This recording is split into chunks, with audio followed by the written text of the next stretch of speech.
Chapter 14. It belongs to all of us. State-owned enterprises. The government has the responsibility of providing certain basic services such as water, electricity, postal services, road and rail networks, etc. to their citizens. These are often not economically viable and need to be funded by the state. The government often makes such companies the only providers of such services, and it is thus a monopoly. Offshore Development Company, ODC. After having spent 2 years in Paris, France, working for the United Nations Industrial Development Organization, the Ministry of Trade and Industry offered me a position at the Offshore Development Company.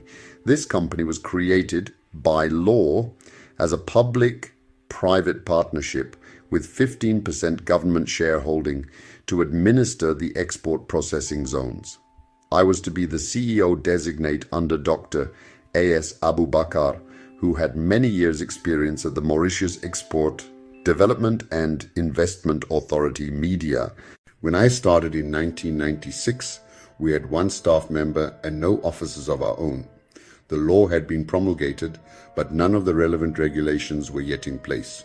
My job consisted of 2 focus areas: the applications for EPZ licenses and the establishment of the EPZ infrastructure.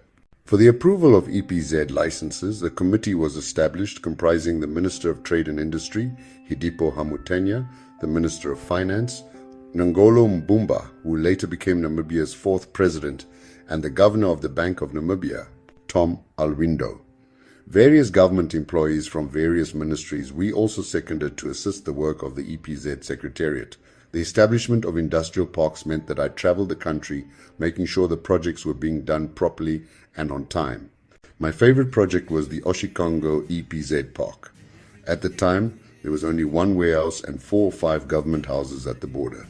As the ODC, we built 14 warehouses, but the biggest benefit was that we brought all the electricity, water, and communication services to this area. It still gives me a warm feeling recalling the project and seeing the rapid growth of this town. After 2 years, I was offered the job of Managing Director of Hazy Investments, the company with the biggest shareholding in ODC. Thus, I became a board member of the ODC. The shareholders of the company included Burmeister and Partners, Hadis Tilahun, Loain Gengos as locals. The foreign partners included Taiwanese, Saudi Arabian, and British interests. One of the more interesting was the company associated with Executive Outcomes, a mercenary for hire outfit.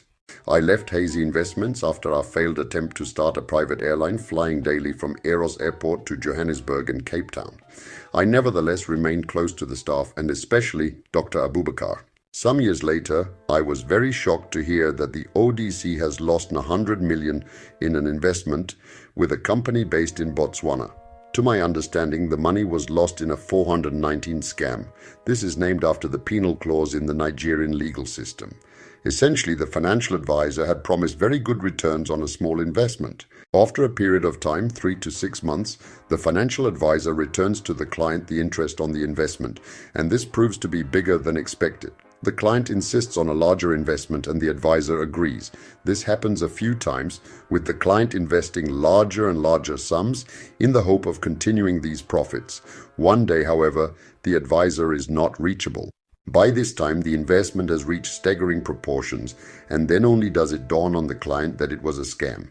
If the advisor has also been paying commission fees to locals, including presents to staff, it makes it even harder to press for criminal investigation. The ODC had invested this large sum of money in the hope of making a good profit. Unfortunately, if it seems too good to be true, it usually is too good to be true. The effective management of state-owned enterprises is important for all of us. At the end of the day, we all pay for the losses through our taxes. Government has to examine whether the private sector might be more efficient and effective in running of these public services. In the UK, private firms have been tasked with public services such as education, health, and transport under regulation by government authorities.